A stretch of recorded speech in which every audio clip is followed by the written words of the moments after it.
தூத்துக்குடியில் கனமழையால் பாதிக்கப்பட்ட பகுதிகளில் மீட்பு மற்றும் நிவாரணப் பணிகள் முழுவீச்சில் நடைபெற்று வருகின்றன.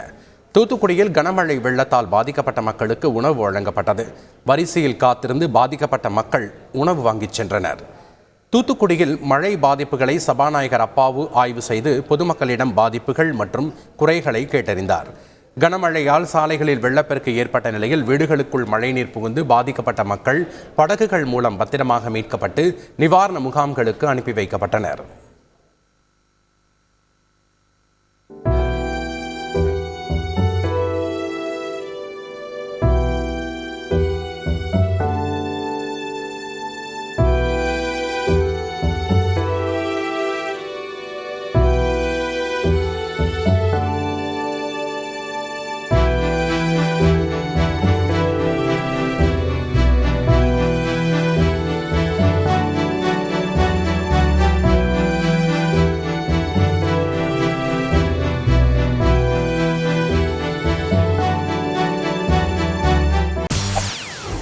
செய்திகளை உடனுக்குடன் தெரிந்து கொள்ள உடனே சப்ஸ்கிரைப் பண்ணுங்க.